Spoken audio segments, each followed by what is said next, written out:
జాను పుట్టకముందు మేము రోజంతా ఎంత బిజీగా ఉన్నా సరే ఆ రోజు నైట్ కలిసి ఆ రోజు ఏం జరిగినాయి, ఆ తర్వాత రోజు మనం ఏం చేయాలి ఏంటి అని చెప్పి ప్రశాంతంగా మాట్లాడుకుంటూ ఆ రోజు జరిగినవన్నీ డిస్కస్ చేసుకుంటూ అట్లాగా హ్యాపీగా డేని ఎండ్ చేసేవాళ్ళం.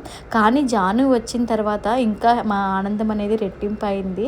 మేమిద్దరం ఎంత పనిలో ఉన్నా, ఎంత బిజీగా మార్నింగ్ అంతా బయట ఉన్నా సరే నైట్ ఇంటికి వెళ్ళినాక 10 అవనివ్వండి, 11 అవనివ్వండి, లేకపోతే 12 అవనివ్వండి, ఆ టైంలో పిల్లల్ని తీసుకెళ్ళడం బయటికి కరెక్ట్ కాదని తెలిసినా కూడా పిల్లలకి ఏంటంటే మనల్ని మిస్ అవుతున్నా అన్న ఫీలింగ్ ఉండకూడదు. కాబట్టి డ్యూటీ నుంచి వెళ్ళగానే ఇలా జానుని అట్లా ఫుడ్ కోర్ట్కి కానీ అట్లాగే బయటికి కానీ అట్లా షికార్కి తీసుకెళ్ళి 2 రౌండ్లు వేస్తాము. ఇంకా బాగా లేట్ అయింది అని అంటే మాత్రం కనీసం ఇంటి పక్క సందుల్లోకైనా బండి మీద తీసుకెళ్ళి తిప్పుతామన్నమాట. అప్పుడు పిల్లలు ఏంటంటే మనల్ని మిస్ అవుతున్నా అన్న ఫీలింగ్ వాళ్ళలో ఎక్కువ ఉండదు. లేకపోతే వాళ్ళు మన మీద బెంగ పెట్టుకుంటూ ఉంటారు, చాలా లోన్లీగా ఫీల్ అవుతూ ఉంటారు. సో కాబట్టి పిల్లలకి ఆ ఛాన్స్ ఇవ్వకుండా పిల్లలకి ఏ టైంలో మనం దగ్గర ఉండాలో ఆ టైంలో దగ్గరుండి, మనం ఎప్పుడు జాబ్లో ఉండాలో అప్పుడు జాబ్లో ఉండి పిల్లలకి దగ్గరగా ఉంటూ మన జాబ్కి దగ్గరగా ఉంటూ టైమింగ్స్ అనేవి మనం సెట్ చేసుకున్నాము అని అంటే 2 వైపులా మనం న్యాయం చేయగలం.